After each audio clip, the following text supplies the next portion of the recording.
నమస్కారం, ఘంటారావానికి స్వాగతం. ముందుగా ప్రధాన అంశాలు. రైతు సమస్యలే అజెండాగా మంత్రివర్గ సమావేశం జరగాలి. నిర్లక్ష్యం చేస్తే పోరాటాలు చేస్తామని కేటీఆర్ ఆగ్రహం.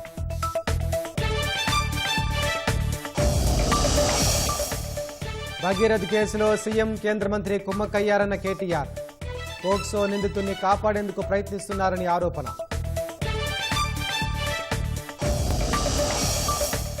24 రాజ్యసభ స్థానాల ఎన్నికకు షెడ్యూల్ విడుదల. జూన్ 18న ఎన్నికలు జరగనున్నట్లు ఈసీ వెల్లడి.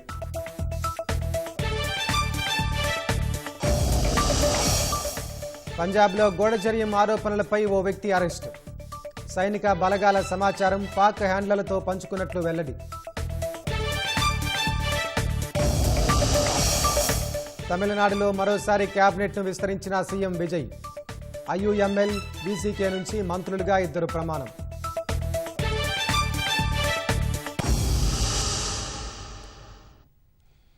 ధాన్యం కొనటం లేదని రైతులే కాదు కాంగ్రెస్ కార్యకర్తలు కూడా ధర్నా చేస్తున్నారని బీఆర్ఎస్ వర్కింగ్ ప్రెసిడెంట్ కేటీఆర్ ఆరోపించారు. సీఎం సొంత నియోజకవర్గంలోనూ రైతులు ధర్నా చేశారని తెలిపారు. రాష్ట్రంలో 35% మించి ధాన్యం కొనుగోలు జరగలేదని, ఏ విషయంలోనూ ప్రణాళిక లేకుండా పోయిందని కేటీఆర్ విమర్శించారు. ముఖ్యమంత్రి గారికి ఆయన మాటలు వింటే నిన్న ప్రెస్ కాన్ఫరెన్స్లో నిజంగా చాలా ఆశ్చర్యం అనిపించింది, కొంత బాధ కూడా కలిగింది. దానికి తోడు మంత్రి గారు, సివిల్ సప్లైస్ మినిస్టర్ గారు చాలా దుర్మార్గంగా, చాలా కిరాతకంగా ఆయన మాట్లాడిన మాట. ఎవరూ చనిపోలేదు, ఎక్కడా చనిపోలేదు. ఇప్పటికి కేవలం కొనుగోలు కేంద్రాల్లో చనిపోయిన రైతులు దాదాపు 10 మంది పైనే ఉన్నారు. ఒక్కరూ చనిపోలేదని మంత్రి గారు అంటారు. ఇంతకంటే అవాస్తవాలు మాట్లాడడం ప్రభుత్వంలో ఉన్న వాళ్ళకి మంచిదా? దయచేసి వారు ఆలోచించుకోవాలి. ఇవాళ 45 డిగ్రీల వేడిలో 45 రోజుల నుంచి రైతులు పడిగాపులు పడుతున్నారు. నేను తిరిగిన స్వయంగా సంగారెడ్డి జిల్లా పోయినా, సదాశివపేటకి, వరంగల్ జిల్లా పోయినాను, వరంగల్లో 3 జిల్లాలు పోయాను, జనగామ పోయినాను, వరంగల్ పోయినాను, ములుగు పోయినాను, తర్వాత మా సిరిసిల్ల జిల్లా పోయినాను. దాదాపు 5-6 జిల్లాలు తిరిగితే ఎక్కడ చూసినా మా నాయకులు అయితే అందరూ ఫీల్డ్లోనే ఉన్నారు. ఎక్కడికక్కడ రైతులు, సార్ గన్నీ బ్యాగ్స్ లేవు సార్, సంచులు లేవు సార్. ఈ రాష్ట్రంలో గన్నీ బ్యాగ్స్ దొరుకుతలేవు, కానీ గన్స్ మాత్రం పుష్కలంగా దొరుకుతున్నాయి. కరీంనగర్లో 5 తుపాకులు పట్టుకొని పోయి పొద్దున 11 గంటలకి తుపాకులతో కాల్పులు జరుగుతున్నాయి. కానీ నిస్సిగ్గుగా ముఖ్యమంత్రి గారు చెప్తున్న మాటలకు కానీ, మంత్రి గారు చెప్తున్న మాటలకు కానీ, చేతలకు కానీ పొంతన లేదు. ముఖ్యమంత్రి గారేమో 80% కొనేసిన అంటాడు, మంత్రి గారేమో 50% కొన్నా అంటాడు. ఏ ఒక్క సెంటర్లో కూడా ధాన్యం కొనుగోలు కేంద్రాలు సరిగ్గా పనిచేయడం లేదు. గన్నీ బ్యాగ్స్ ఇస్తలేరు, రైతులే కొనుక్కోవాలి. 28 రూపాయలు, 25 రూపాయలు, 30 రూపాయలు పెట్టి సుతిలు వాళ్ళే కొనుక్కోవాలి. మంచినీళ్ళ సౌలత్ కూడా లేదు. ఇంకా మీదికెళ్ళి వెయిటింగ్ ఛార్జీలు కూడా రైతులే కట్టుకోవాలి. ట్రాక్టర్ లోడ్ చేసుకొని వస్తుండ్రు పాపం. వచ్చినాక ఆడ బయట సెంటర్ బయట, నేను నర్సంపేట నా కళ్ళతో నేనే చూసిన, మొత్తం మార్కెట్ యార్డ్ అంతా నిండిపోయి ఉన్నది. మరి ఎట్లా ఇది పరిస్థితి అంటే, వచ్చి వారం రోజులైంది సార్, వెయిటింగ్ ఛార్జీలు కడుతున్నాం, రోజుకు 2000 రూపాయలు కడుతున్నాం, రోజుకు 3000 రూపాయలు కడుతున్నాం, లారీ అయితే, ట్రాక్టర్ అయితే 2000 కడుతున్నాం. రైతులు తమ నోటెంబడి వాళ్ళు చెప్పిన మాట. ప్లేస్ మీరు డిసైడ్ చేయండి, ఏ ఊరు మీరు డిసైడ్ చేయండి, మేము వస్తాం, మా నాయకులందరం వస్తాం. ఏ సెంటర్ కన్నా పోదాం రాష్ట్రంలో. మీరు కొడంగల్ నియోజకవర్గంలోని ఏ సెంటర్ అయినా మేము రెడీ. ఎక్కడన్నా కూడా మీరు చెప్పినట్టు 80% కొనుగోలు జరిగినాయని మీరు రుజువు చేస్తే ఏ శిక్షకైనా మేము సిద్ధం ముఖ్యమంత్రి గారని నేను విజ్ఞప్తి చేస్తాను. దయచేసి భేషజానికి పోకండి. బండి భగీరథ్పై పోక్సో కేసు విషయంలో సీఎం రేవంత్ రెడ్డి తనపై చేసిన విమర్శలను బీఆర్ఎస్ వర్కింగ్ ప్రెసిడెంట్ కేటీఆర్ తీవ్రంగా ఖండించారు. నిందితుడిని కాపాడేందుకు రేవంత్ రెడ్డి, బండి సంజయ్ కుమ్మక్కయ్యారని ఆరోపించారు. నిందితుడు 9 రోజుల పాటు పోలీసులకు దొరకకుండా చూసింది ఎవరని కేటీఆర్ ప్రశ్నించారు. ముఖ్యమంత్రి, కేంద్ర మంత్రి తోడు దొంగల మాదిరిగా ఇద్దరు. ఒక మైనర్ బాలిక మీద అఘాయిత్యం జరిగితే ఈ రాష్ట్రంలో కంప్లైంట్ తీసుకోవడానికి పోలీసులు నిరాకరించి 6 గంటలు పోలీస్ స్టేషన్లో కూర్చోబెట్టి వేధించి చివరికి కౌంటర్ కేసు పెట్టించారు. ఎవరు పెట్టించారండి ఈ రాష్ట్రంలో? వాస్తవం ఏంటి అసలు? సిగ్గుపడాలా ముఖ్యమంత్రి? ఏమంటాడు మీ డీజీపీ? ఆయనకి ఏమైనా ఉందా తలకాయ అసలు? ప్రైమ్ మినిస్టర్ బందోబస్తులో బిజీగా ఉన్నాం అందుకే కేసు పెట్టలేదా? ప్రైమ్ మినిస్టర్ బందోబస్తు వచ్చినప్పుడు మొత్తం నేరస్తులందరికీ హాలిడే ఇస్తారా? 3 రోజులుగా సంపుకొనరా భయ్ అని చెప్పి మొత్తం చెలరేగమని చెప్తారా? ఏం చెప్తున్నావు నాకు అర్థం కాదు. మేము 10 రోజులు మౌనంగా ఉన్నాం. ఎక్కడ ఒక అమ్మాయి విషయం కదా, సెన్సిటివ్ విషయం కదా అని మౌనంగా ఉన్నాం. ఇవాళ ముఖ్యమంత్రి మాట్లాడిన మాటలతో నోరు విప్పక తప్పని పరిస్థితిలో నేను మాట్లాడుతా ఉన్నా. ఏదో మా బావమ్మరి దీంట్లో ఏదో దొరికినాయి అంటాడు. పెట్టు కేసు ఎవడొద్దన్నాడా నిన్ను? ఏం దొరికినాయి? నీ ఎక్సైజ్ సూపరింటెండెంట్ చెప్పింది కదా, ఏం దొరకలే, ఏం లేదురా నాయన. నువ్వేమైనా ప్లాంట్ చేయబోయినట్టున్నావు, మీ వాళ్ళకి చెప్పేది ఆడ ఇరికీయమని చెప్పినట్టున్నావు. ఇరికేయలేకపోయినా నేనేం చేస్తా దానికి? నేనేమంటున్నా అంటే ఇంత చిల్లర రాజకీయం మంచిది కాదు. 9 రోజులు ఒక పాక్సో నిందితుని నీ దేశంలో ఎక్కడైనా వదిలిపెట్టినరా? ఎందుకు నీకు అంత అండర్స్టాండింగ్ ఏంది మీ ఇద్దరికి? నీకు ఎందుకు భయం? ఒక నిందితుడిగా చూడాలా? వారు ఎవరైతే ఎందుకు కాపాడినామని అడుగుతున్నా ముఖ్యమంత్రిని. చివరికి ఏం జరిగిందండి వాస్తవం? కేసు రిజిస్టర్ చేయడానికి భయం. 9 రోజులు ఒక నిందితుడిని దాచిపెడితే ఇంకొక సామాన్యుడైతే ఊకుంటారా పోలీసులు? వాళ్ళ తల్లిని తండ్రిని తీసుకొచ్చి పోలీస్ స్టేషన్లో కూర్చోబెట్టారు. అంటే ఇక్కడ కేంద్ర మంత్రి కాబట్టి స్పెషల్ ఎక్సెప్షనా? అంటే నువ్వు రేపు చేయి, మర్డర్ చేయి, ఏమైనా చేయి, కేంద్ర మంత్రి కొడుకు అయితే మేము ముట్టుకోమనా? రేవంత్ రెడ్డి ఉన్నాడు మా దోస్తు కాబట్టి కాపాడుకుంటామనా? చివరికి దిక్కులేక నేను హైకోర్టుకు సల్యూట్ చేస్తున్నా. బెయిల్ కోసం ప్రయత్నం చేసిండ్రు మీరు, అది రాకపోతే సచ్చినట్టు నువ్వు అరెస్ట్ అంటావు, ఆయన లొంగుబాటు అంటాడు. ఇద్దరు డ్రామాలు. హైదరాబాద్ శివార్లోని జవహర్ నగర్ డంపింగ్ యార్డ్ వద్ద మల్కాజ్గిరి మున్సిపల్ కమిషనర్ వినయ్ కృష్ణారెడ్డి ఆధ్వర్యంలో అఖిల పక్షాల సమావేశం నిర్వహించారు. కార్యక్రమంలో ఎంపీ ఈటెల, మాజీ మంత్రి మల్లారెడ్డి, రాంకీ సంస్థ ప్రతినిధులు పాల్గొన్నారు. దీనికి సంబంధించిన మరింత సమాచారం మా ప్రతినిధి శివరామకృష్ణ అందిస్తారు. నగరంలోని నలుమూలల నుంచి ఉత్పత్తి అవుతున్న చెత్త, టన్నుల కొద్దిగా ఉత్పత్తి అవుతున్న చెత్త జవహర్ నగర్ డంపింగ్ యార్డ్కి తీసుకొస్తున్నారు. అయితే ఇక్కడ ఉన్నటువంటి చుట్టుపక్కల ప్రాంతాలు ఏవైతే ఉన్నాయో, దమ్మాయిగూడ కానీ, బాలాజీ నగర్ కానీ, జవహర్ నగర్ కానీ, అట్లాగే ఈ పక్కన ఉన్నటువంటి విలేజెస్ అన్నీ కూడా ఇబ్బందులు, తమ ఆరోగ్యం పైన తీవ్ర ఇబ్బంది అవుతుందని చెప్పి, తీవ్ర ప్రభావం పడుతుందని చెప్పి జేఏసీ రూపంలో ఫామ్ అయ్యి వాళ్ళు చేస్తున్న ఉద్యమం కానీ, అట్లాగే ప్రజాప్రతినిధులకు విన్నవించినటువంటి సమస్యల మేరకు నిన్న మల్కాజ్గిరి మున్సిపల్ కమిషనర్ ఆధ్వర్యంలో ఒక అఖిలపక్ష సమావేశం ఏర్పాటు చేశారు. దాని తర్వాత అక్కడ సమావేశంలో జరిగినటువంటి విషయాల్ని పరిశీలించిన తర్వాత ఒకసారి క్షేత్రస్థాయి పరిశీలన చేస్తే బాగుంటుందనే ఉద్దేశంతో బీజేపీ ఎంపీ ఇక్కడ నుంచి ప్రాతినిధ్యం వహిస్తున్నటువంటి బీజేపీ ఎంపీ ఈటెల రాజేందర్తో పాటు మాజీ మంత్రి మల్లారెడ్డి, అట్లాగే డీసీసీ చైర్మన్ వజ్రేష్ యాదవ్ సహా మిగతా నాయకులు మున్సిపల్ కమిషనర్ ఆధ్వర్యంలో ఇక్కడ భేటీ అయ్యారు ఈరోజు. అయితే ఇక్కడ జరుగుతున్నటువంటి సమస్యలన్నీ కూడా వాళ్ళు చర్చించారు. అయితే ఈ డంపింగ్ యార్డ్ని నిర్వహిస్తున్నటువంటి రామ్కీ ప్లాంట్ ఏదైతే ఉందో, అది అంటే దాదాపుగా ఇక్కడ ప్రతిరోజు దాదాపుగా 10 నుంచి 12,000 మెట్రిక్ టన్నుల చెత్త ఇక్కడ పోగవుతుంది. అయితే ఇందులో రామ్కీ నిర్వహణలో కేవలం 3,000 నుంచి 4,000 వరకు మాత్రమే చెత్తను సెగ్రిగేట్ చేయడం, చెత్త నుంచి విద్యుత్ ఉత్పత్తి చేయడం, ఇటువంటి కార్యక్రమాలు కేవలం 3 నుంచి 4,000 మెట్రిక్ టన్నులు మాత్రమే వాళ్ళు వినియోగించగలుగుతున్నారని, మిగతా అంతా దాదాపుగా 7 నుంచి 8 మెట్రిక్ టన్నుల చెత్త పోగవుతుందని చెప్పి కూడా రామ్కీ వాళ్ళు నాయకులకు వివరించారు. అయితే దీనికి సంబంధించి ఇటు బీఆర్ఎస్ నాయకులు కానీ, బీజేపీ నాయకులు కానీ చెప్పింది ఏంటంటే, రామ్కీ వాళ్ళు మిగతా దేశవ్యాప్తంగా ఉన్నటువంటి మిగతా చోట్ల నిర్వహిస్తున్నటువంటి ఎక్కడ లేని ఇబ్బంది ఇక్కడ మాత్రమే ఎందుకు ఎదురవుతుందని కూడా ప్రశ్నించినటువంటి పరిస్థితి అయితే కనిపిస్తుంది. అట్లాగే దాంతోపాటు చూస్తే కనుక ఈ ప్రాంతంలో చాలా ఇబ్బందులు తలెత్తుతున్నాయని చెప్పి జేఏసీ వాళ్ళు కూడా చెప్పినటువంటి పరిస్థితి అయితే కనిపిస్తుంది. అయితే కాలిఫోర్నియాకి సంబంధించినటువంటి ఒక సంస్థ చేసిన పరిశోధనలో దాదాపుగా ఇక్కడ 5.9 మెట్రిక్ టన్స్ ఆఫ్ మీథేన్ 1 అవర్కి ఉత్పత్తి అవుతుందని, దానివల్ల ఇక్కడ ఉన్నటువంటి చుట్టుపక్కల ఉన్నటువంటి ప్రజలకు ఆరోగ్యం పూర్తిగా దెబ్బతినేటువంటి అవకాశం ఉందని చెప్పి కూడా జేఏసీ నాయకులు ఈ మన ప్రజాప్రతినిధుల దృష్టికి కూడా తీసుకొచ్చినటువంటి పరిస్థితి అయితే కనిపిస్తుంది. అయితే దీనిపై సోమవారం వరకు పూర్తిగా స్టడీ చేసి సోమవారం వరకు ఒక నివేదిక అందజేసి దాన్ని ప్రభుత్వం వద్దకు తీసుకెళ్లాలని చెప్పి, అట్లాగే ముఖ్యమంత్రి కూడా దీనిపై స్పందించేందుకు సంసిద్ధంగా ఉన్నారని, అట్లాగే దీనికి శాశ్వత పరిష్కారం చూపించే విధంగా అందరం మూకుమ్మడిగా సమిష్టిగా పోరాటం చేస్తామని చెప్పి కూడా ఇప్పటికీ నాయకులు, అట్లాగే జేఏసీ వాళ్ళు, అట్లాగే ఇక్కడికి హాజరైనటువంటి ప్రజలు కూడా చెప్తున్నటువంటి పరిస్థితి అయితే కనిపిస్తోంది. కెమెరామెన్ సురేష్తో Sivaramakrishna, ETV news, Hyderabad. Karimnagar corporation పరిధిలో జనం ఎదుర్కొనే ప్రధాన సమస్య ఏంటంటే ముక్త కంఠంతో వినిపించే మాట డంపింగ్ యార్డ్ తరలింపు. 4.5 లక్షల మెట్రిక్ టన్నుల చెత్త పేరుకుపోయి రావణ కాష్టంలా నిత్యం మండుతూనే ఉండే డంపింగ్ యార్డ్ చుట్టుపక్కల ప్రాంతాల ప్రజలకు శాపంగా మారింది.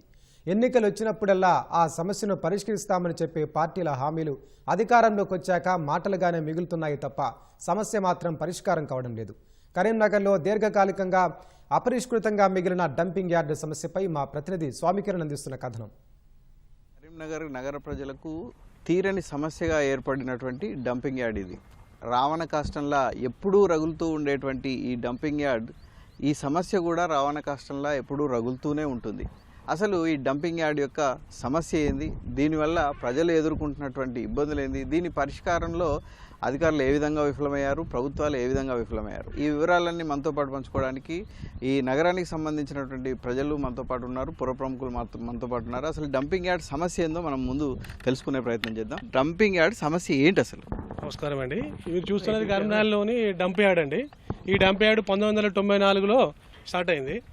94లో అప్పుడు కరీంనగర్ విస్తీర్ణం చిన్నదిగా ఉండి అప్పుడు అట్లా ఎలాంటి ప్రాబ్లమ్స్ లేవు. గత 10 సంవత్సరాల నుంచి చెత్త పేరుకపోయి మంటలు వచ్చుకుంటా శ్వాసకోశ వ్యాధులు వస్తున్నాయి. ఈ పక్క 5-6 డివిజన్లకు చాలా ఇబ్బందిగా ఉన్నది. ఇది ఒక గుట్టలాగా కనిపిస్తుంది చూస్తే చెత్త. అసలు ఏంటిది ఈ చెత్త అంతా ఎక్కడి నుంచి వస్తుంది? కరీంనగర్ నుంచి 66 డివిజన్ల నుంచి వస్తున్నది. ఇంతకుముందు క్రషింగ్ ఉండండి, క్రషింగ్ లేదు. ఇప్పుడు క్రషింగ్ మిషన్ పనిచేయడం లేక రోజువారీగా ఒక గుట్టలాగా తయారైపోయింది. 1 టౌన్ ఏరియాలో ఒక 7 డివిజన్లు మొత్తం సాయంకాలం వేళ మొత్తం మంచులాగా పేరుకపోతాయి సార్. ఆ పేరుకపోయినప్పుడు మా ఆవిరిలో గాలిలో కలిసి మాకు చాలా ఇబ్బంది అవుతుంది, శ్వాసకు సంబంధించిన ఇబ్బందులు అవుతున్నాయి. ఈ పొల్యూషన్ మాకు చాలా అంటే చాలా, ఇది మాకు 6 అయిందంటే మొత్తం ఇదంతా మన చలికాలంలో మంచి ఎట్లా వస్తుందో సార్ అట్లా వస్తుంది. వాడ మొత్తం ఇబ్బంది మాకు. ఈ ఏరియాకు ఉండాలంటే కూడా చాలా ఇబ్బంది పడుతున్నారు సార్. ఎందుకంటే ఈ డంపింగ్ యార్డ్ పొల్యూషన్ చేయబట్టి ఇక్కడ చాలామంది ఈ నుంచి వెళ్ళిపోయే పరిస్థితి వస్తుంది. కళ్ళు కూడా మండుతున్నాయి ఆ పొగ వల్ల. కొంతమందికి అంటే ఆ పొగ పడక కళ్ళు మండి ఇట్లా కొంతమందికి ఐ ప్రాబ్లం కూడా కొంతమంది స్పెడ్స్ ఉంటాయి కదా వాళ్ళకి, ఆ స్పెడ్స్ పెట్టుకున్నా కూడా ఆ పొగ పోయి వాళ్ళకి కళ్ళు అనేది ప్రాబ్లం అయ్యి మొత్తం వాటర్ గారుతున్నాయి. ఈ డంప్ యార్డు చేయడం ఏంటంటే శ్వాసకోశ వ్యాధులు, లివర్ ఎఫెక్ట్ అవుతుంది సార్. వృద్ధులకైతే మా ఇబ్బంది అవుతుంది. సాయంత్రం నుంచి వాళ్ళ శ్వాస తీసుకోవాలంటే చాలా ఇబ్బంది జరుగుతుంది. చాలామంది అనారోగ్యం పాలవుతుండ్రు. ఏ ప్రభుత్వానికి కావాల్సింది ఏంటంటే ప్రజల యొక్క ప్రాణాలను కాపాడడం ముఖ్యం. అటువంటి ప్రాణాలను కాపాడినప్పుడు ఈ కష్టం కదా చాలా. సాధ్యంగా ఉన్నప్పుడు దాన్ని లిఫ్ట్ చేసి మరి వేరే ప్లేస్లోనే మార్చాలి. అసలు ఎక్కడ డంప్ యార్డ్ అదండి, మొత్తం సిటీ మొత్తం డంప్ యార్డ్ తెచ్చి ఒక దగ్గర వేసుడు. అందులో తర్వాత హాస్పిటల్లో ఉన్నటువంటి వాళ్ళ హాస్పిటల్ తీసినటువంటి వాళ్ళ మన బాడీకి సంబంధించిన తెచ్చి కూడా అక్కడ వేస్తే స్మెల్ వచ్చుడు, ఆ స్మెల్ భరించడానికి పరిస్థితి ఏర్పడుతుంది. మరి దీని పరిష్కారానికి ప్రభుత్వాలు ఏం చేశాయి అనేది కూడా కనుక్కుందాం. ప్రభుత్వాలు ఏం చేసినాయి మరి 2 సంవత్సరాల ప్రభుత్వాలు? అనేక సార్లు ప్రభుత్వాలకు చెప్పినప్పటికీ కూడా ప్రభుత్వాలు పట్టించుకోలేదు. అది ఎన్నికలు అయిపోయిన తర్వాత నెల రోజులలో పరిష్కరిస్తున్నటువంటి మన ముఖ్యమంత్రి గారు ఇప్పటికి కూడా ఆయన పరిష్కరించి, దానికన్నా ముందు కేంద్ర మంత్రిని తీసుకొచ్చినటువంటి కేంద్ర మంత్రి బండి సంజయ్ గారు ఇక్కడ ఉన్నారు. అట్లాగే పొన్నం ప్రభాకర్ కూడా 2 మంత్రులు ఇక్కడ ఉన్నారు. ఆ మంత్రులు వాళ్ళు కూడా ఇక్కడికి వచ్చి స్వయంగా ప్రజలకు హామీ ఇచ్చారు. మేము దీని స్వాస్థ్య పరిష్కారాన్ని కనుక్కుంటాం, ప్రజలకు ఎలాంటి హానికరంగా చూస్తామని చెప్పారు. కేంద్ర మంత్రిని చట్టర్ను కూడా తీసుకొచ్చి ఆయన దీని ఇక్కడ పరిశీలన చేశారు. పరిశీలన చేసినప్పుడు కేంద్ర ప్రభుత్వం మంత్రులు వచ్చారు, కేంద్ర ప్రభుత్వ అధికారులు వచ్చారు, రాష్ట్ర మంత్రులు వచ్చారు, రాష్ట్ర ప్రభుత్వ దాదాపు 3-4 ప్రభుత్వాలు మారినప్పటికీ కూడా శాశ్వతంగామైనటువంటి పరిష్కారాన్ని కనుక్కోవడం లేదు. నిన్నగాక మొన్న మున్సిపల్ మేయర్ కూడా ఇక్కడికి వచ్చిండు. మేయర్ వచ్చినప్పుడు కూడా ఇక్కడ ఉన్నటువంటి వార్డు సమస్య ఇది ఉందని ఈ వార్డులో 2-3 డివిజన్ల ప్రజలు వచ్చి ఆయనకు రిప్రజెంటేషన్ చేసినప్పటికీ పరిష్కరిస్తా అని చెప్పిండు. మరి ఏది ఒక నిర్దిష్టమైన ఆలోచన ఉండాలి, మీరు మాటలలో కాదు ఆచరణాత్మకంగా ఉండాలని మేము కోరుతున్నాం. బయోమైనింగ్ కూడా ఇక్కడ చేపట్టడం జరిగింది, అంటే దీనికి పరిష్కారం కోసం. సో బయోమైనింగ్ పరిస్థితి ఏంది, అసలు ఎన్నిసార్లు ఏం జరిగింది అనేది చెప్పండి. బయోమైనింగ్ సంబంధించింది స్మార్ట్ సిటీ నిధులతోని సుమారు 30 కోట్ల రూపాయలు ఈ డంప్ యార్డ్ కేటాయించడం జరిగింది. అప్పుడు ఆ పరిస్థితులలో సెగ్రిగేషన్ కోసము ప్లాంట్లన్నీ ఇక్కడ సిద్ధం చేశారు. కొత్తపల్లి మున్సిపల్ సపరేట్ ఉండే, వాళ్ళకు వచ్చే చెత్తను వాళ్ళే దాన్ని సెగ్రిగేషన్ చేసుకుని అట్టే తీసుకోపోతుండే. ఆ దరిద్రం కూడా తీసుకొచ్చి వాళ్ళ మా దగ్గర తెస్తున్నారు. అంటే గోపాల్పూరు, దుర్షేడు, బొమ్మకల్లు, తిగలగుట్టపల్లె, చింతకుంట, రేకుర్తి ఏ గ్రామ పంచాయతీలు ఉన్న సందర్భంలో ఆ గ్రామంలో వాళ్ళు దాన్ని చెత్త అంటు పెట్టుకుని దాన్ని సెగ్రిగేషన్ చేసుకునే విధంగా అప్పుడు చర్యలు తీసుకునే విలీన గ్రామాల చెత్తను కూడా ఇక్కడ తీసుకొచ్చి రోజు గుట్ట లెక్క పేరుస్తూ ఉన్నారు. ఒకవేళ ఈ కరీంనగర్లో 4 పక్కల మీరు చిన్న చిన్న యూనిట్లు ప్రారంభించి ఆ పక్క అటు ఏ పక్క ఆ పట్టు తీసుకోపోతే ఇంత పెద్ద గుట్ట కూడా తయారు కాదు. మొత్తం టోటల్ 66 డివిజన్ల చెత్తను తీసుకొచ్చి ఇక్కడ వేసరికి గుట్టలుగా పేరుకపోతా ఉన్నాయి. ఈ మధ్యలో కూడా 2 కోట్ల రూపాయల మీరు టెండర్ కాల్ఫర్ చేశారట. ఆ టెండర్ ఎందుకు ఓపెన్ చేస్తలేరు? ఆ టెండర్ ఓపెన్ చేయడానికి మతలబ్ ఏంటిది? ఆ టెండర్ ఓపెన్ చేయండి, చేసి సెగ్రిగేషన్ దిశగా ప్రయత్నం చేయండి. కరీంనగర్ నగరం చుట్టూ 4 దిక్కుల 4 మినీ డంప్ యార్డ్లు ఏర్పాటు చేయండి. మినీ డంప్ యార్డ్లు ఏర్పాటు చేస్తే ఇక్కడ కూడా అంత పెద్ద చెత్త రాదు. ఇక్కడ చెత్తను కూడా ఒకవేళ చుట్టుపక్కల చెత్త ఇక్కడ రాకపోతే ఇదే డంప్ యార్డు ఒక 6 నెలల సెగ్రిగేషన్ చేస్తే పోతుందని చెప్పి మేము విశ్వసిస్తున్నాం. ఈ సమస్య దశాబ్దాలుగా సమస్యగానే మిగిలిపోయింది. ఇప్పటికైనా అంటే ప్రజలు ఇబ్బందులు ఎదుర్కొంటున్నటువంటి తరుణంలో, శ్వాసకోశ వ్యాధులు, ఇతర వ్యాధుల బారిన పడుతున్నటువంటి తరుణంలో ఇప్పటికైనా ఈ సమస్యను పరిష్కరించడానికి అటు కేంద్ర ప్రభుత్వం కానీ ఇటు రాష్ట్ర ప్రభుత్వం కానీ ప్రయత్నం చేయాలని చెప్పేసి ఇక్కడ ఉన్నటువంటి ప్రజలు కోరుతున్నారు. కెమెరామెన్ తిరుపతితో స్వామి కిరణ్, ఈటీవీ న్యూస్, కరీంనగర్. కరీంనగర్లో డంపింగ్ యార్డు సమస్య పరిష్కారం కోసం పలు ప్రతిపాదనలు ప్రభుత్వం ముందున్నాయని కరీంనగర్ కార్పొరేషన్ కమిషనర్ ప్రఫుల్ దేశాయ్ తెలిపారు. అవి అమల్లోకి వస్తే సమస్య సులువుగా పరిష్కారం అవుతుందన్నారు. రాంకీ సంస్థతో సర్వే చేయగా 4.5 లక్షల మెట్రిక్ టన్నుల వ్యర్థాలు డంపింగ్ యార్డులో ఉన్నట్లు తేలిందని చెప్పారు. ప్రస్తుతం 30,000 మెట్రిక్ టన్నుల వ్యర్థాలను బయోమైనింగ్ ద్వారా వేరు చేస్తున్నామని, మరో టెండర్ కూడా ఖరారైతే ఆ పనులు కూడా మొదలవుతాయన్నారు. బయోమైనింగ్ ద్వారా ఇప్పుడున్న చెత్తను సైతం పూర్తిగా తొలగిస్తామని ప్రఫుల్ దేశాయ్ చెప్పారు. కరీంనగర్ వరంగల్ కారిడార్లో ఘన వ్యర్థాల నిర్వహణ కోసం రాష్ట్ర ప్రభుత్వం సైతం పలు ప్రతిపాదనల్ని పరిశీలిస్తోందన్నారు. వాటిలో ఏ ప్రాజెక్ట్ అయినా ఖరారైతే డంపింగ్ యార్డు సమస్య తీరుతుందని ఆశాభావం వ్యక్తం చేశారు. మనకి రివర్ సైడ్ ఒక డంపింగ్ యార్డ్ ఉంటుంది. దాంట్లో మనం మొన్న రామ్కి వాళ్ళకి సర్వే చేపిస్తే ఇప్పుడు వరకు మనకి total around 4.5 lakh metric tons of legacy waste అక్కడ ఉంది అనేది మనం సర్వే ముఖాంతరం తెలుసుకున్నాం. సో ఇప్పుడు ప్రెసెంట్గా మనం అక్కడ ఒకటి స్వచ్ఛ భారత్ కింద ఒక టెండర్ పెట్టుకున్నాము, ఒక 2 crores. దాంట్లో అరౌండ్ 30,000 మెట్రిక్ టన్స్ లీగసీ వేస్ట్ని ప్రొసెస్ చేయడం జరుగుతున్నది. దాని వల్ల ఆల్మోస్ట్ 90 to 95% వరకు కూడా కంప్లీట్ అయింది. సో అది కంప్లీట్ అయిన తర్వాత మళ్ళీ ఇంకొక టెండర్ కూడా అండర్ ప్రాసెస్లో ఉంది. అది కూడా మనం తొందరగానే టెక్నికల్ ఇవాల్యుయేషన్ చేసి అది కూడా మనం స్టార్ట్ చేస్తాం.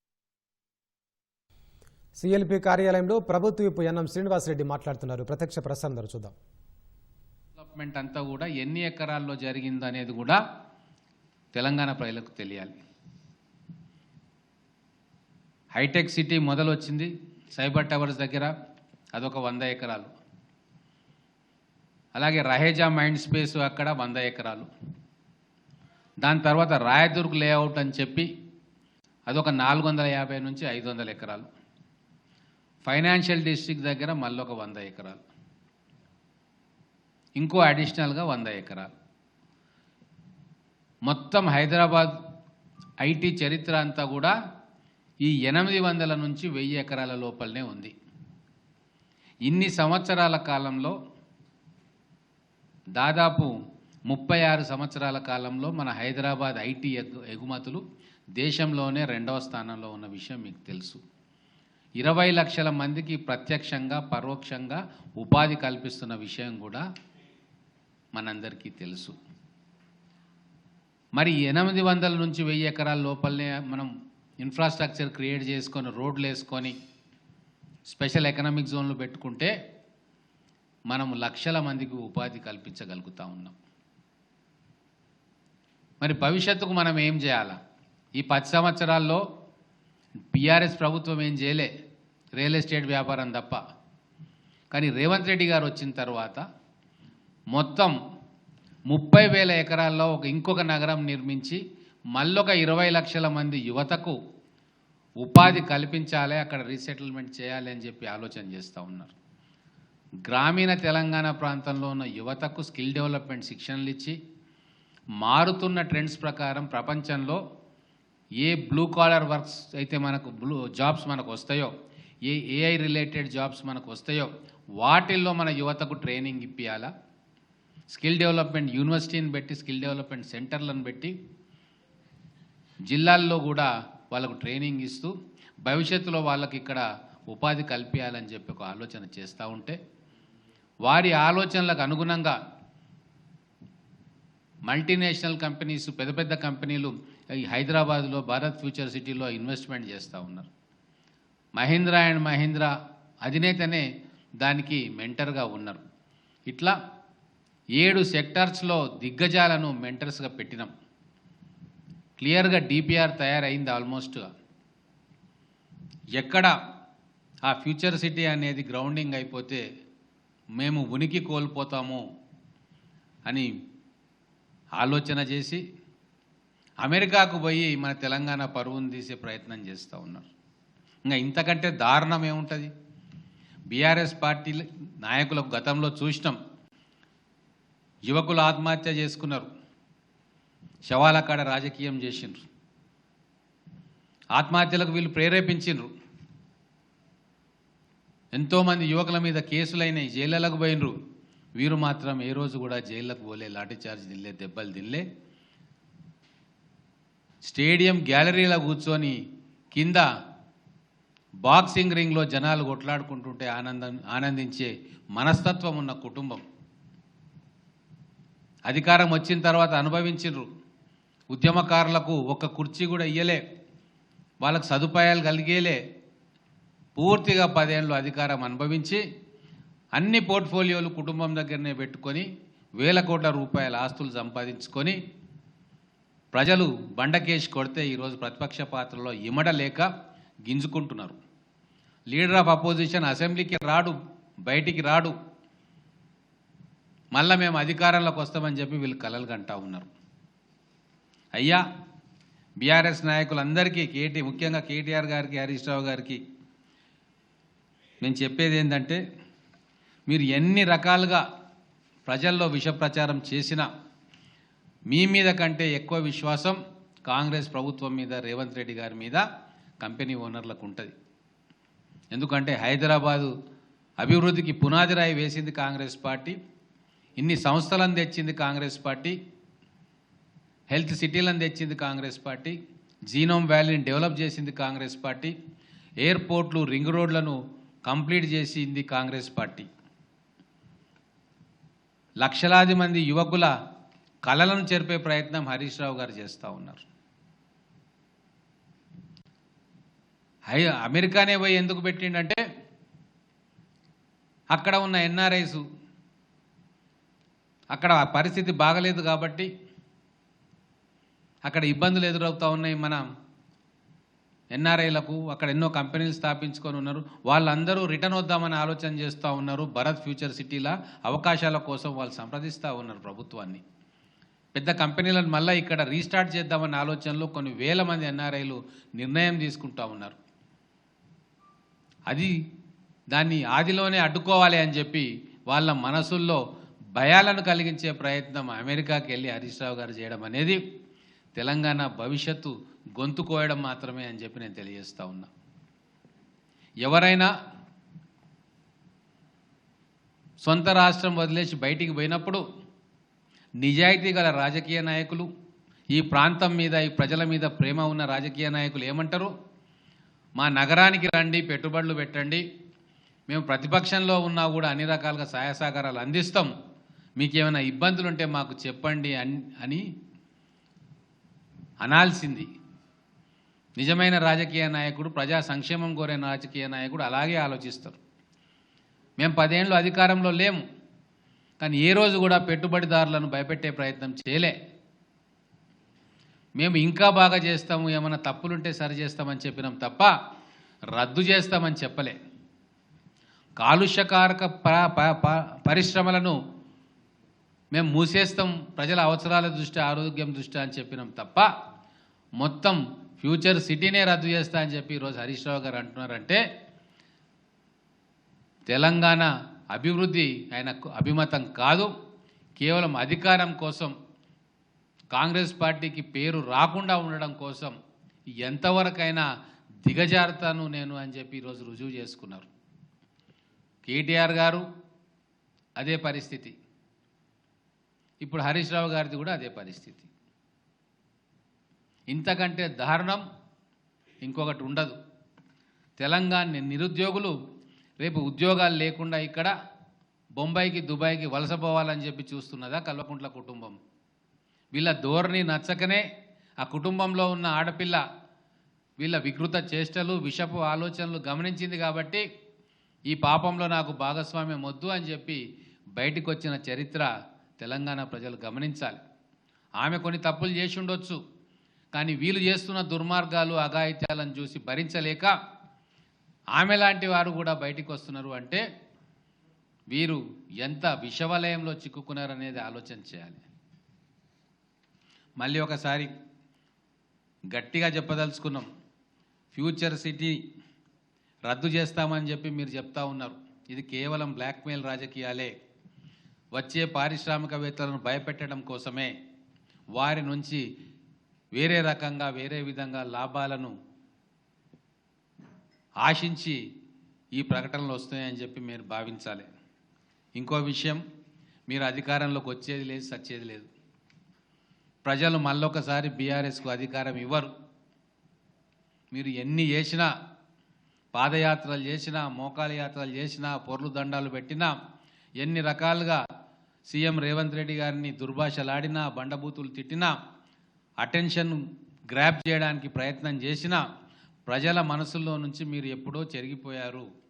మళ్ళీ వాళ్ళ మనసులో మీకు స్థానం ఉండాలి అంటే మీరు ప్రోగ్రెసివ్గా ఆలోచనలు చేయండి. తెలంగాణకు ఉపయోగపడే ఆలోచనలు ప్రభుత్వానికి ఇవ్వండి. తెలంగాణ ప్రజల పక్షాన నిలబడండి. అయినా మీ పార్టీ ఇప్పుడు సచ్చిన శవంతో సమానం. ఏమైనా వెళ్తే ప్రపంచంలో ఏ రీసెర్చ్ చేసినా సరే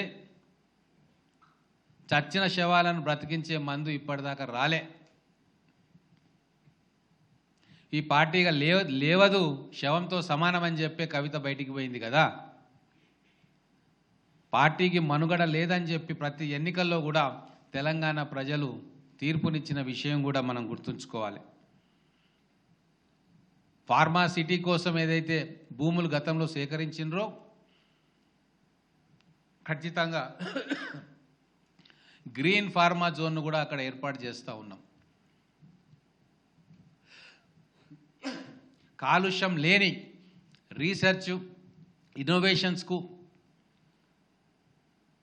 కొత్త ఇన్వెస్ట్మెంట్ను తీసుకొచ్చే ఫార్మా కంపెనీలకు మేము ఆహ్వానం పలుకుతూ ఉన్నాం. అంతే తప్ప తెలంగాణ నడిబొడ్డున ప్రజల ముంగిట్లో కాలుష్యాన్ని నింపాలని చెప్పి మేము అనుకోవట్లేదు. మీరు డీల్స్ చేసుకున్నారేమో ఫార్మా కంపెనీలతోటి, కాలుష్యకారక కంపెనీలను అక్కడ పెట్టుకొని రియల్ ఎస్టేట్ చేసి దాంట్లో వాటా భాగస్వామ్యం తీసుకొని రంగారెడ్డి, నల్లగొండ, మహబూబ్ నగర్ ప్రజలు కాలుష్యం బారిన పడి వాళ్ళు సావాలి అని చెప్పి మీరు ఆలోచించారు. కానీ మేము అట్లా ఆలోచిస్తలేము. ప్రజలకు ఉపాధి కలగాలి, కొత్త టెక్నాలజీతో వచ్చిన కంపెనీలు, ఇండస్ట్రీస్ ఇక్కడ రావాలి, యువతకు ఉపాధి దొరకాలి, లక్షల మంది అక్కడ నివాసం ఏర్పాటు చేసుకోవాలి, ఒక కొత్త మహానగరాన్ని నిర్మాణం చేసుకోవాలి. అలాగే మన హైదరాబాదులో స్థిరపడ్డ ఫార్మా ఇండస్ట్రీకి కూడా గ్రీన్ ఫార్మా జోన్ పేరు మీద వాళ్ళు రీసెర్చ్ అండ్ ఇన్నోవేషన్ కోసం వారికి కూడా స్థలం కేటాయించాలి. లైఫ్ సైన్సెస్, బయో సైన్సెస్కు కూడా అక్కడ స్థలం ఇవ్వాలి, కొత్త కంపెనీలకు ఇవ్వాలి, స్టార్టప్ కంపెనీలను అక్కడికి తేవాలి అని చెప్పి ఒక గొప్ప ఆలోచన చేస్తూ, అంతకంటే ఇంకో గొప్ప విషయం, మనకు పోర్టు లేదు. ఈరోజు చెన్నై కానీ ముంబై కానీ ఎందుకు మహానగరాలుగా అభివృద్ధి పదంలో దూసుకుపోతున్నాయంటే వాటికి నౌకాశ్రయం ఉన్నది, పోర్ట్స్ ఉన్నాయి, అక్కడ నుంచి విదేశాలకు అక్కడ ఉత్పత్తులన్నీ పోతూ ఉంటాయి. కానీ Hyderabad land locked city, Telangana land locked state. కాబట్టి ఆ ఫ్యూచర్ సిటీకి డైరెక్ట్గా మచిలీపట్నం రేవు, బందర్ రేవుకు కనెక్షన్ ఏర్పాటు చేయాలని చెప్పి ఒక గొప్ప ఆలోచన చేస్తూ ఉన్నాడు. ఎందుకు అంటే గ్రీన్ ఫీల్డ్ ఎక్స్ప్రెస్ హైవే మనం 200-250 కిలోమీటర్ల దాకా మనం గ్రీన్ ఫీల్డ్ ఎక్స్ప్రెస్ వే వేస్తే, డైరెక్ట్ పోర్టు కనెక్టివిటీ వస్తే ఖచ్చితంగా ఇక్కడ ఇంకా చాలా మ్యానుఫ్యాక్చరింగ్ ఇండస్ట్రీస్ వస్తాయి. ఇక్కడ ఇన్లాండ్ కంటైనర్ డిపోస్ పెట్టుకోవచ్చు, ఎస్సీజెడ్లను ఏర్పాటు చేసుకోవచ్చు. ఇక్కడ నుంచి డైరెక్ట్గా మనం విదేశాలకు ఎక్స్పోర్ట్ చేసే ప్రోడక్ట్స్ను మన దగ్గర తయారు చేసుకోవచ్చు.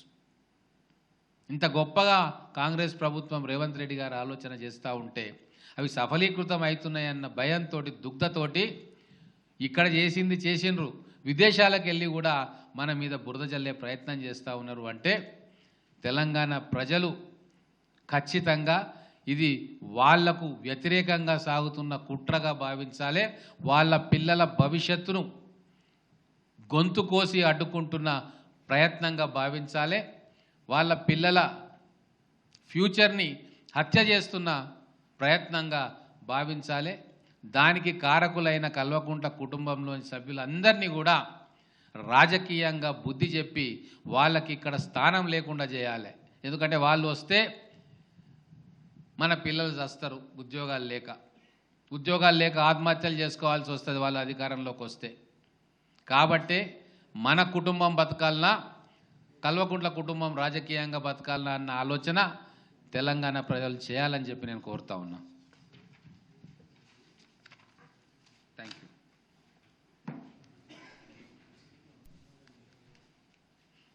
ధాన్యం మిల్లులకు తరలించడానికి లారీలు రావడం లేదని మెదక్ రామాయంపేట ప్రధాన రహదారిపై రైతులు ఆందోళనకు దిగారు.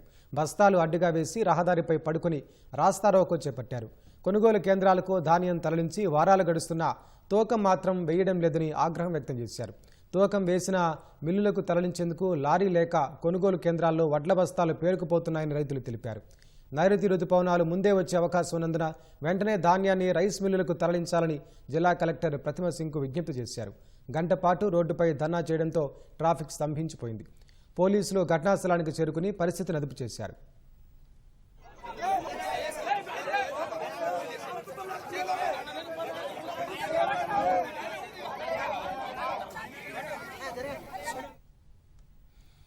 మెదక్ జిల్లా కొనుగోలు కేంద్రాల్లో పేరుకుపోయిన ధాన్యాన్ని మొత్తం 10 రోజుల్లో కొనుగోలు చేస్తామని మెదక్ జిల్లా కలెక్టర్ ప్రతిమా సింగ్ తెలిపారు. రైతులెవరూ ఆందోళన చెందొద్దని, చివరి గింజ వరకు ప్రభుత్వమే కొనుగోలు చేస్తుందని భరోసా ఇచ్చారు. రైస్ మిల్లుల యజమానులు అన్లోడింగ్ విషయంలో అలసత్వం వహిస్తే కఠిన చర్యలు తీసుకుంటామని హెచ్చరించారు. లారీలు, హమాలీ, గన్ని బ్యాగుల సమస్య అధిగమించి రైతులకు సమస్య రాకుండా చూస్తామంటున్న కలెక్టర్ ప్రతిమా సింగ్తో ముఖాముఖి. మెదక్ జిల్లాలో అయితే ధాన్యం కొనుగోలు విషయంలో ప్రతిరోజు రైతులు ఎక్కడో చోట ధర్నా, రాస్తారోకో చేపట్టడం అనేటువంటి జరుగుతుంది. అయితే కొనుగోలు కేంద్రాల్లో ఈ నిరసనలు, ధర్నాలు అయితే చేపట్టకుండా అయితే ధాన్యాన్ని త్వరితగతిన తూకం వేయడానికి ఏ విధమైనటువంటి చర్యలు తీసుకుంటున్నారు అనేటువంటి విషయాన్ని మనతో పాటు పంచుకోవడానికి జిల్లా కలెక్టర్ ప్రతిమా సింగ్ గారు ఉన్నారు మనతో పాటు. అయితే ప్రస్తుతం మరి ఈ ధాన్యాన్ని వేగవంతంగా తూకం వేయడానికి ఏ విధమైనటువంటి చర్యలు తీసుకుంటారు అనేటువంటి విషయాన్ని ఆమె మాటల్లో అడిగి తెలుసుకునే ప్రయత్నం చేద్దాం. మేడం, ముఖ్యంగా మన మెదక్ జిల్లాలో అయితే ఎక్కడో చోట రోజు ఏదో ఒక సందర్భంగా రైతులు ధాన్యాన్ని తూకం వేయడం లేదు, లారీలు రావడం లేదు, హమాలీ లేరు అనేటువంటి విషయం కొద్దీ రైతులు ధర్నాలు, రాస్తారోకోలు చేస్తూ ఉన్నారు. అయితే దీనికి సంబంధించి మీరు ధాన్యాన్ని వేగవంతంగా రైస్ మిల్లుకు తరలించడానికి ఏ విధంగా చర్యలు తీసుకుంటారు? Thank you. అందరికీ నమస్కారం.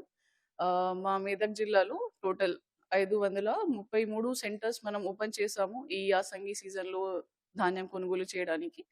దాంట్లో భాగంగా ఇప్పటి వరకు మన జిల్లాలో 2 లక్షల మీట్రిక్ టన్ ధాన్యం కొనుగోలు చేయడం జరిగింది. దాంట్లో కూడా మనకి 1,36,000 వరకు మనం ట్యాబ్ ఎంట్రీ కూడా చేసాము. దాంట్లో మనకి 30,000 ఫార్మర్స్కి ఇప్పటి వరకు కూడా పేమెంట్ కూడా చేయడం జరిగింది. సో ఫీల్డ్ లెవెల్ వరకు చూసుకుంటే మనకి ప్రతి మండలాల్లో తహసీల్దార్స్, ఎంపీడీఓస్ ప్లస్ పోలీస్ తరఫా నుంచి వాళ్ళు పర్సూ చేస్తున్నారు, మిల్ లెవెల్లో కానీ పీపీ సెంటర్లో కానీ. సో పీపీసీ సెంటర్లో లోడింగ్ గురించి మనం 600 లారీస్ ఎంగేజ్ చేసాము. దీంతో పాటు మన తరఫా నుంచి 300 DCM కూడా ఎంగేజ్ అయినాయి.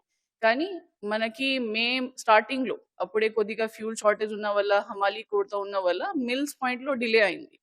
ఆ డిలే ఇప్పటి వరకు మనకి కంటిన్యూ అవుతుంది. డైలీ ప్రతి మిల్లో మనం టార్గెట్ పరంగా 15-20 లారీస్ అన్లోడ్ చేయడానికి టార్గెట్ ఇచ్చాము. చాలా మంది మిల్లర్స్ కోఆపరేట్ చేస్తున్నారు. కానీ ఇంకా కొన్ని మిల్స్ లో డిలే అయిన వల్ల అక్కడే మనకి సైక్లిక్ ఇష్యూ అవుతుంది. ఒక చోట మనకి 20 బండి ఆగిపోయిన తర్వాత అక్కడే ట్యాగ్ అయిన పీపీసీ సెంటర్లో లోడింగ్ కూడా డిలే అవుతుంది.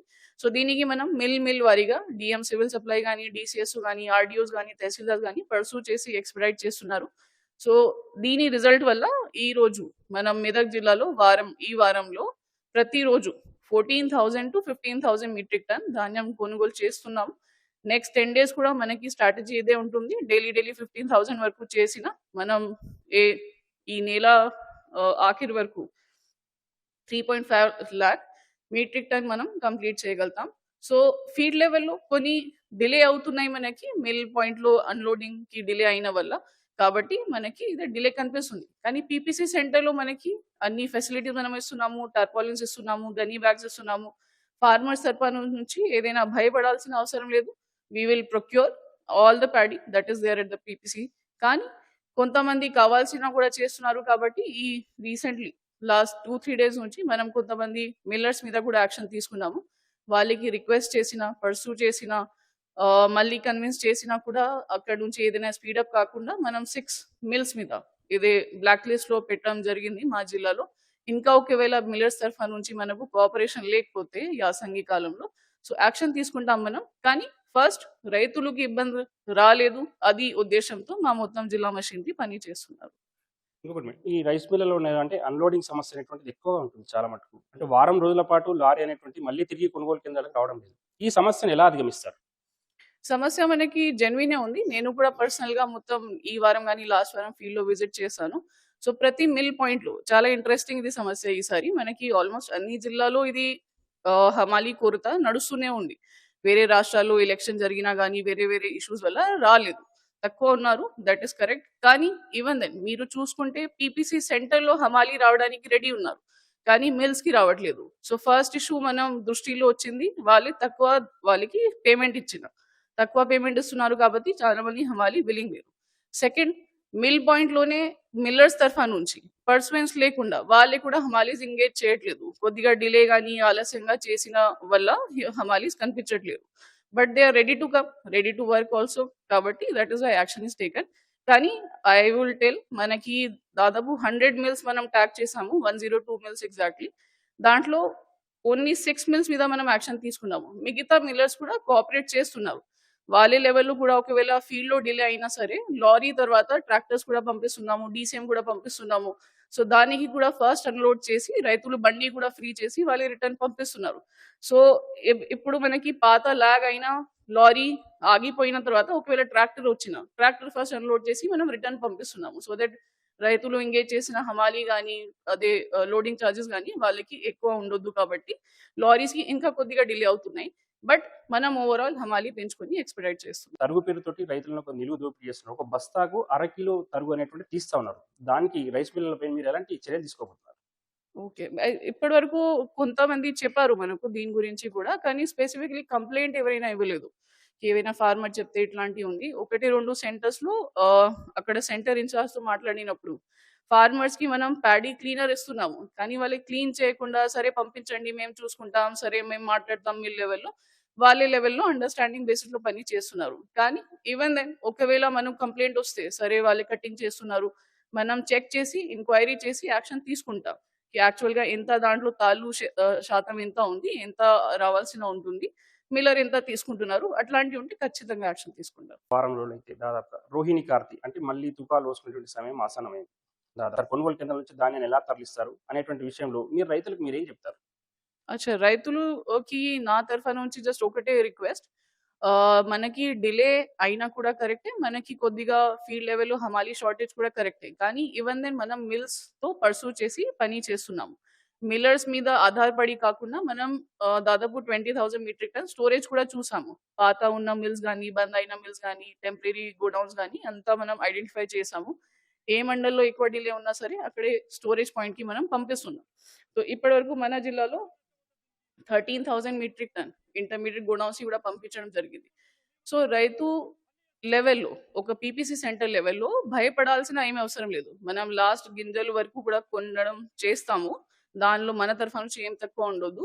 కానీ ఈ 10-15 డేస్ వరకు మాకి పీక్ ప్యాడీ వచ్చింది ఇప్పుడు. ఈ సమయంలో పీపీ సెంటర్‌లో దాదాపు 1,00,000 మెట్రిక్ టన్ ప్యాడీ ఉంది పీపీ సెంటర్‌లో. కాబట్టి డైలీ ఇంకా వస్తుంది. 10 డేస్‌లో మా తరఫు నుంచి మనం గ్యారంటీ ఇస్తున్నాము. ఖచ్చితంగా కొనుగోలు చేస్తాం. దాంట్లో ఏం తక్కువ ఉండదు మన తరఫు నుంచి. ఇదేంటి ఇక్కడ తాజా పరిస్థితి. అయితే రైతుల వరకు కూడా ఆందోళన చెందొద్దని, ప్రతి చివరి గింజ వరకు ప్రభుత్వం కొనుగోలు చేస్తుందని, ఎవరి ప్రభుత్వం ఏర్పాటు చేసిన కొనుగోలు కేంద్రాల్లోనే ధాన్యం తూకం వేసుకోవాలని చెప్పడం జరుగుతుంది. శేఖర్, మెదక్ నుండి. పెద్దపల్లి జిల్లా కేంద్రంలోని చందపల్లి శివార్లో అగ్ని ప్రమాదం సంభవించి భారీగా పంట నష్టం వాటిల్లింది. గుర్తు తెలియని వ్యక్తులు పంటకు నిప్పు పెట్టడంతో సుమారు 50 క్వింటాళ్ల వరి ధాన్యం అగ్నికి ఆహుతైంది. సుమారు 20 ఎకరాల వరకు మంటలు వ్యాపించడంతో 15కు పైగా మోటార్లు, సాగునీటి పైపులు కాలిపోయాయి. అగ్నిమాపక యంత్రం అందుబాటులో లేకపోవడంతో పంట నష్టం వాటిల్లిందని ప్రభుత్వమే ఆదుకోవాలని రైతులు కోరుతున్నారు.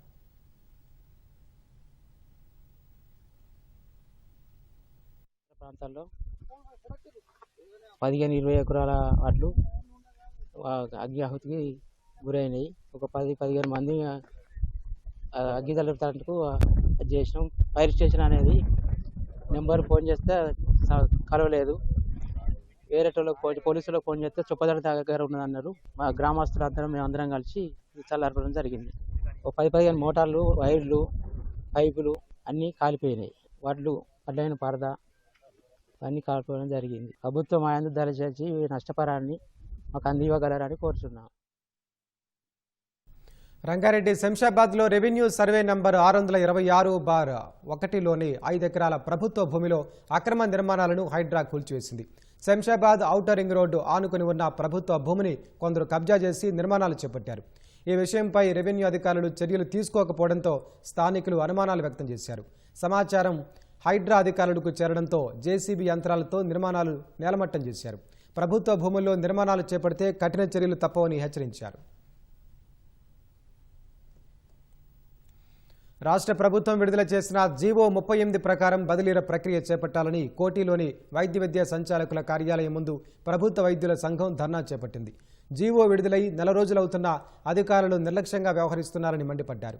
బదిలీలపై మార్గదర్శకాలు అందలేదంటూ హెచ్ఓడీలు మాట్లాడుతున్నారని విమర్శించారు. జీవో 38 ప్రకారం ఆఫ్లైన్లో బదిలీలు చేపట్టాలని కోరారు. లేని పక్షంలో ఆందోళన మరింత ఉధృతం చేస్తామని హెచ్చరించారు.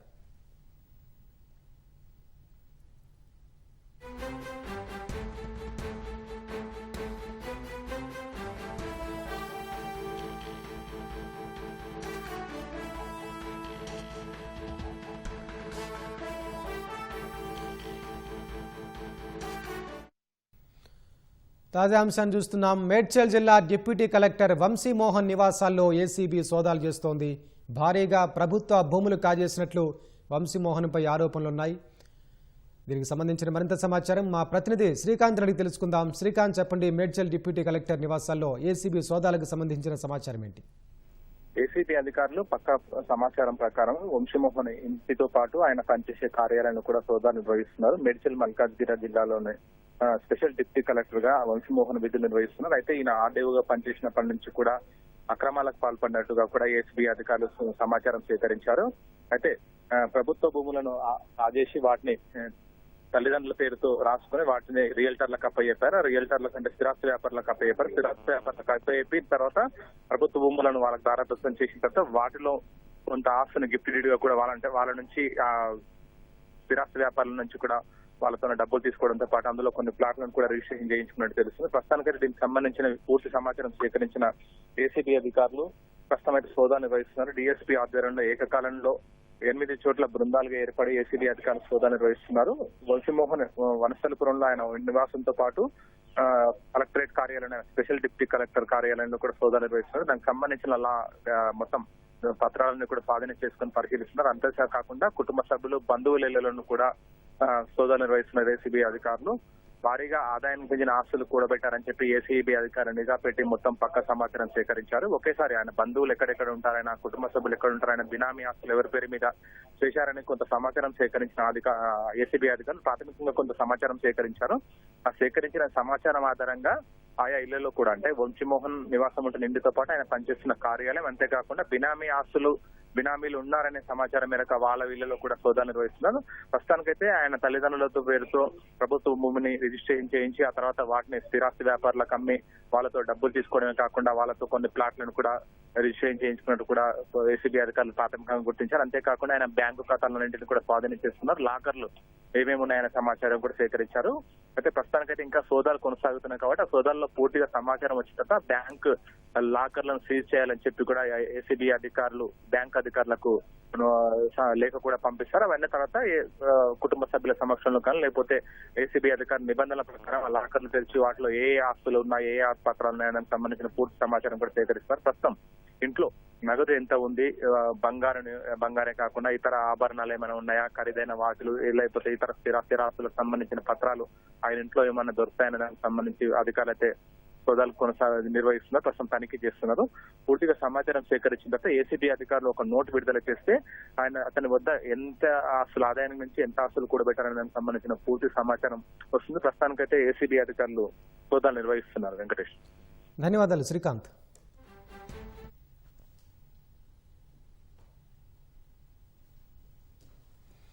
రాష్ట్ర వ్యాప్తంగా భానుడి భగభగలకు జనం అల్లాడుతున్నారు. పెద్దపల్లి జిల్లా రామగుండం పారిశ్రామిక ప్రాంతంలో అగ్నిగుండంగా మారింది. ఉదయం 8 గంటల నుంచే ఎండ మండుతోంది. వారం రోజులుగా 46 డిగ్రీల ఉష్ణోగ్రత నమోదవుతున్నాయని అధికారులు తెలిపారు. స్థానికులు రోడ్డుపై ఆమ్లెట్లు వేసి సూర్యుడి ఉగ్రరూపాన్ని చూపుతున్నారు. సింగరేణి ఉపరితల గనులు, ఎన్టీపీసీ విద్యుత్ పరిశ్రమ, ఎరువుల కర్మాగారం పరిశ్రమల వల్ల అత్యధిక ఉష్ణోగ్రతలు నమోదవుతున్నాయని స్థానికులు అంటున్నారు. ఎండ వేడిమికి సింగరేణి ఉపరితల గనుల్లో హాజరు శాతం తగ్గిపోతోంది. అయినప్పటికీ కూడా నేను ఎప్పుడూ ఇంత ఉష్ణోగ్రతను చూసి ఎరగను. ఈ భవన నిర్మాణాలు కావచ్చు, లేదా రోడ్ల మీద కావచ్చు, లేదా చిన్న చిన్న కార్మికులు కూడా ఈ ఎర్రటెండల్లో పనిచేస్తున్నారు. వాళ్ళు తీవ్రమైన ఎండకు వాళ్ళు అనారోగ్యానికి గురవుతారు. తక్షణమే కేంద్ర ప్రభుత్వం, రాష్ట్ర ప్రభుత్వాలు యుద్ధ ప్రాతిపదికన ఇప్పటి నుంచి ఒక టైం బౌండ్గా ఈ మాంచెస్టర్ ఆఫ్ సౌత్ ఇండియా ఉన్న ఈ రామగుండం కోల్బెట్టు ప్రాంతంలో ఈ ఎండాకాలంని ఒక యుద్ధ ప్రాతిపదికగా నివారణ చర్యలు చేపట్టడానికి చెట్లు పెంచాలి, తర్వాత వాటర్ స్ప్రింక్లింగ్ చేయాలి, తర్వాత ప్రజలను ఎడ్యుకేట్ చేసి వాళ్ళని ఎండను రానివ్వకుండా వాళ్ళకు తెల్లటి గుడ్డ కట్టుకోవడం, ఇట్లాంటి స్వచ్ఛంద సంస్థలు ఏదో మజ్జిగ లాంటివి చేస్తున్నాయని ప్రభుత్వ పరంగానే ఈ చల్ల లాంటి ఓఆర్ఎస్ ప్యాకెట్ లాంటి అందరికి ఇవ్వాలి. బాడీ టెంపరేచర్ 40 degrees దాటుతుంది కాబట్టి మల్టీ ఆర్గన్ ఫెయిల్ అవుతుంది. ముఖ్యంగా బ్రెయిన్, కిడ్నీలు అన్నీ డ్యామేజ్ అయిపోయి ప్రాణానికి ప్రమాదం ఉంటుంది. సాధ్యమైనంత వరకు నీట్గా తీసుకొచ్చి కావాల్సినంత వెంటిలేషన్ ఇచ్చేసి ఫ్యాన్ కింద ఉండేటట్టు చూసుకోవాలి. ఇంకా అత్యవసర పరిస్థితుల్లో మా గవర్నమెంట్ హాస్పిటల్లో అన్ని వసతులు ఉన్నాయి. వెంటనే హాస్పిటల్ తీసుకొస్తే మేము కావాల్సినవన్నీ వైద్యం చేస్తాం. బట్ ఇమీడియట్గా రెస్పాండ్ కండి. యాక్చువల్లీ ఏంటంటే అది వెంటనే రెస్పాండ్ అవుతేనే మేము ఏమన్నా రికవరీ చేయగలుగుతాం. భానుడి ప్రతాపానికి రాష్ట్రమంతా భగభగలాడుతోంది. తీవ్రమైన వేడి ఒక్కపోతతో ప్రజలు ఉక్కిరిబిక్కిరవుతున్నారు. ఎండకు తాళలేక ఇంటి నుంచే బయటకు రావాలన్న ప్రజలు జంకుతున్న పరిస్థితి. అధికారులు సైతం అత్యవసరమైతేనే బయటకు రావాలని సూచిస్తున్నారు. సంగారెడ్డిలో దంచి కొడుతున్న ఎండల గురించి మరింత సమాచారం మా ప్రతినిధి ప్రశాంత్ అందిస్తారు. రాష్ట్ర వ్యాప్తంగా ఎండలు దంచి కొడుతున్నాయి. భానుడి ఉధృతికి ప్రజలు బగబగలాడిపోతున్నారు. చిన్న పెద్ద ముసలి ముతక అందరూ ఉక్కపోతతో ఉక్కిరిబిక్కిరి అవుతున్న పరిస్థితి ఇక్కడ ఉంది. నిత్యం రద్దీతో ఉండే రోడ్లు సైతం మనకి నిర్మానుషంగా కనబడుతున్న పరిస్థితి ఉంది. వైద్యులు ఉదయం 10 నుంచి సాయంత్రం 5 వరకు బయటకు రాకుండా ఉండడం ఉత్తమం అని చెప్పేసి చెప్తున్న పరిస్థితి ఉంది. ప్రస్తుత పరిస్థితి ఈ ఎండల వల్ల ఎలా ఉంది అని అడిగి తెలుసుకుందాం. ఎండలు చాలా ఉన్నాయి సార్, అర్థం అయితే లేదు. నేను మా ఊరు వెళ్ళినా చాలా ఎండలు కొడుతున్నాయి. అసలు నీళ్ళు తాగి అలసిపోవడం, ఆకలి అయితే పుట్టట్లేదు. ఎండలు చాలా బాగా కొడుతున్నాయి. షుగర్ కేన్ ఇవన్నీ ఖచ్చితంగా తాగాల్సి వస్తుంది. మొత్తం డిహైడ్రేట్ అయిపోతున్నాం. కంపల్సరీ అయితేనే రావాలని అనుకుంటున్నా. ఒకవేళ ట్రావెలింగ్ చేయాలంటే మార్నింగ్ 6-7 కలా, ఈవినింగ్స్లో కూడా 7 వరకు ఎండ ఉంది. సో ఖచ్చితంగా వాటర్ బాటిల్ పెట్టుకొని, cool water bottle, ice water అయితే ఇంకా మంచిది. ఈవినింగ్ వరకు చల్లనే ఉంటుంది. ఇంకా ఇప్పుడు కూడా షుగర్ కేన్ దానికే వెళ్తున్నాము. ఇక కంపల్సరీ కాబట్టి వచ్చినాం బస్ స్టాప్కి. ఇప్పుడు చాలా ఉంది ఎండ. అసలు ఈ ఇయర్ ఎక్కువ అనిపిస్తుంది ఇంకా ఎండ. అందుకే గొడుగు పట్టుకొని తిరుగుతున్నాము. చాలా ఎక్కువ ఉంది. చాలా ఎండకు తట్టుకోలేకపోతున్నాం. ఎప్పుడు లేదు ఇంత ఎండలు, కానీ ఈసారి చాలా ఎండలు ఉన్నట్టున్నాయి. అసలు బయటకు రాలేకపోతున్నాం, అసలు పైనకి చూడలేకపోతున్నాం. చాలా ఎండలు ఎక్కువ ఉన్నాయి. అసలు షాపింగ్ వచ్చినా ఇంకా ఎండ ఫుల్. నేను షాపింగ్ వచ్చిన ఎండ ఫుల్ पड़ती। पहले को आपको धूप इतना टेम्परेचर बढ़ गया कि आदमी बाहर निकलना बहुत मुश्किल हो गया।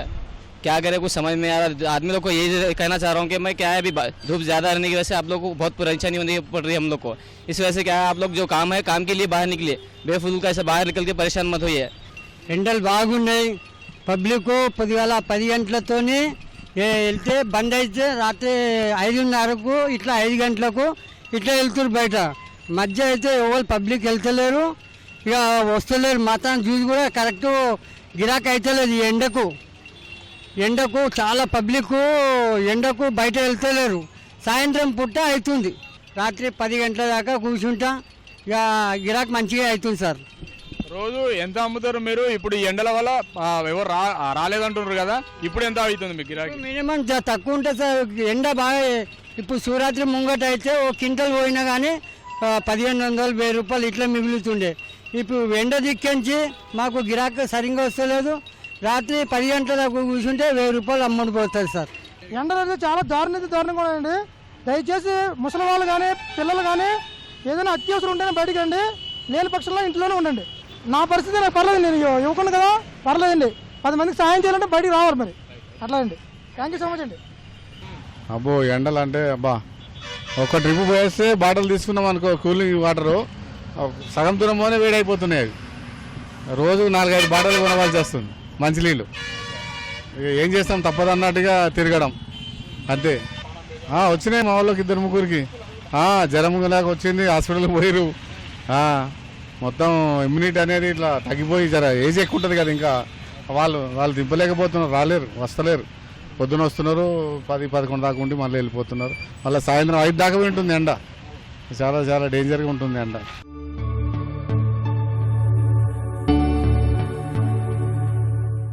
తగు జాగ్రత్తలు పాటిస్తే ఎండ వడదెబ్బ నుంచి కాపాడుకోవచ్చు అనే విషయాలు మనతో పంచుకోవడానికి సంగారెడ్డి జిల్లా డిఎంహెచ్ఓ ఉన్నారు. వారిని అడిగి తెలుసుకుందాం. సార్ చెప్పండి, ముఖ్యంగా 4 రోజుల పాటు ఎండలు ఎక్కువగా ఉండే పరిస్థితి ఉంది. సో ప్రజలు ఎలాంటి జాగ్రత్తలు తీసుకుంటే వారి ఆరోగ్యాన్ని కాపాడుకోవచ్చు అని చెప్తారు? డాక్టర్ వసంతరావు, డిఎంహెచ్ఓ సంగారెడ్డి అండి. ఈ ఎండ తీవ్రత అనేది గత 15 రోజుల నుండి బాగానే ఉంది. ఇప్పుడు ఇంకొక వారం రోజులు కూడా ఎండ ఉధృతంగా ఉంటుందని చెప్పేసి వాతావరణ హెచ్చరిక కూడా ఉంది. ఎస్పెషల్లీ పొలం పనులకి వెళ్ళే వాళ్ళు కానీ బయట చిన్న చిన్న బిజినెస్లు చేసుకునే వాళ్ళందరూ కూడాను 10:30-11 గంటల సమయం కన్నా ముందే వాళ్ళ ఇళ్ళకి వచ్చేసుకుంటే బాగుంటుంది. లేదంటే వడదెబ్బకి గురై హీట్ హైపర్పారెక్సియా సిండ్రోమ్ అంటే బ్రెయిన్ టెంపరేచర్ కూడా పెరిగిపోద్ది, బాడీ టెంపరేచర్తో పాటు అదేవిధంగా కోర్ టెంపరేచర్ కూడా పెరుగుతుంది. దాంతో వాళ్ళకి సమ్టైమ్స్ అన్కాన్షియస్లోకి పోతుంటారు, ఫిట్స్ లాగా వస్తుంటాయి. సో అందుకోసం మేమైతే వాళ్ళని కూలి పనులకు వెళ్ళేవాళ్ళు కానీ బయట వాళ్ళు ఎవరికి కూడా 11 గంటల తర్వాత వీధిలో ఎండలో తిరగొద్దని చెప్పేసి మేము సలహా ఇస్తున్నాం. ఓకే సార్, ఇప్పుడు ఎండ దెబ్బ తాకితే వాళ్ళకి ఆ సిమ్టమ్స్ ఎలా ఉంటాయి? ఒకవేళ ఎండ దెబ్బ తాకితే ఎలాంటి వెంటనే చర్యలు తీసుకుంటే వారి ఆరోగ్యాన్ని కాపాడుకునే అవకాశం ఉంటుందంట? ఎండ దెబ్బ తాకిన వెంటనే వాళ్ళకి ఫస్ట్ అంతా మెంటల్లీ ఇరిటబుల్ ఉంటుంది.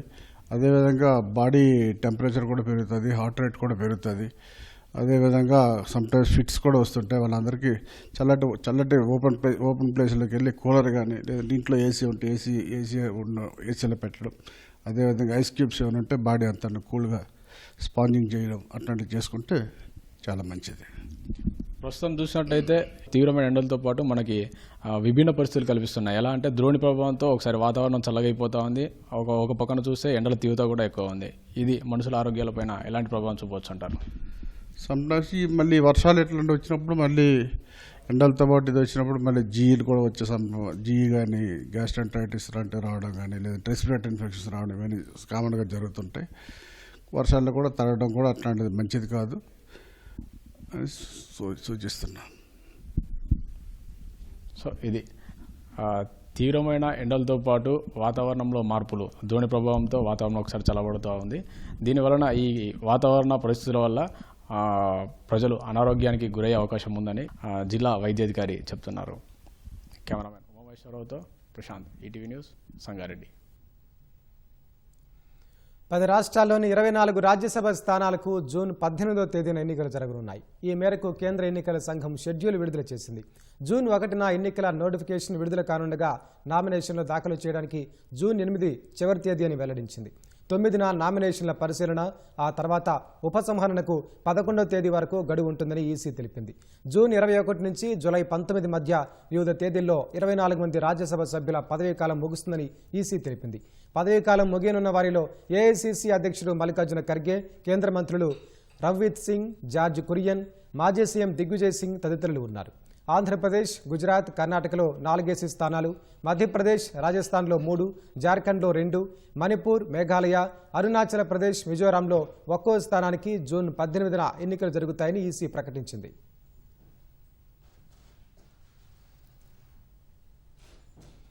గూఢచర్యం ఆరోపణలపై పంజాబ్కు చెందిన ఓ వ్యక్తిని పోలీసులు అరెస్టు చేశారు. పఠాన్కోట్ జమ్మూ కారిడార్ సమీపంలో సైన్యం, పారామిలిటరీ బలగాల కదలికలకు సంబంధించిన సమాచారాన్ని పాకిస్తాన్కు చెందిన హ్యాండ్లర్లతో పంచుకున్నట్లు చెప్పారు.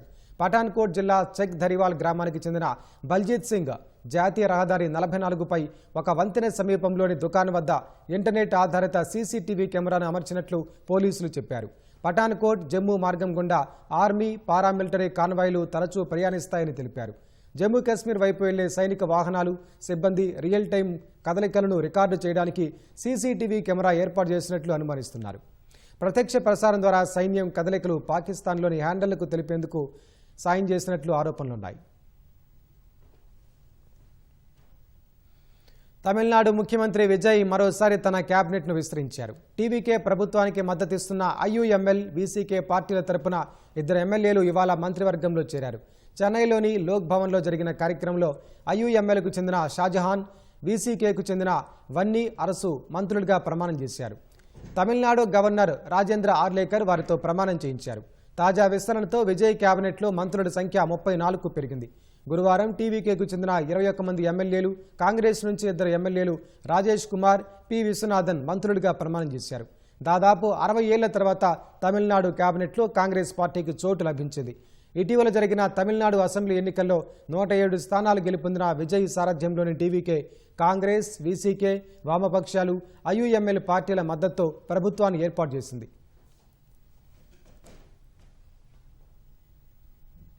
భారత లాయిటరింగ్ మ్యూనిషన్ కార్యక్రమం మరో మైలురాయిని చేరింది. పోఖ్రాన్లో జరిపిన వాయు అస్త్ర 1 ట్రయల్స్ విజయవంతమైనట్లు పుణేకు చెందిన రక్షణ రంగ సంస్థ నిబే ప్రకటించింది. 100 కిలోమీటర్ల పరిధి కలిగిన వాయు అస్త్ర అనే డ్రోన్ ఆకాశంలో చక్కలు కొడుతూ ఎన్సీఎన్సీ ప్రదర్శనను విజయవంతంగా పూర్తి చేసినట్లు తెలిపింది. ఈ ప్రయోగాలు 2026 ఏప్రిల్ 18, 19 తేదీల్లో రాజస్థాన్లోని పోఖ్రాన్లో, ఏప్రిల్ 26, 27 తేదీల్లో ఉత్తరాఖండ్లోని జోషిమఠ్ వద్ద జరిపినట్లు నిబే సంస్థ తెలిపింది. 10 కిలోల పేలుడు పదార్థంతో ఒకే ప్రయత్నంలో 100 కిలోమీటర్ల దూరంలోని లక్ష్యాన్ని మీటర్ కంటే తక్కువ ఖచ్చితత్వంతో విజయవంతంగా ఛేదించింది. ఈ లాయిటరింగ్ మ్యానిషన్కు దాడిని మధ్యలోనే నిలిపివేయడంతో పాటు తిరిగి దాడి చేసే సామర్థ్యాలున్నాయి. ఈ ఆయుధాన్ని ఇజ్రాయేలీ లాయిటరింగ్ మ్యూనిషన్ ఆధారంగా తయారు చేశారు.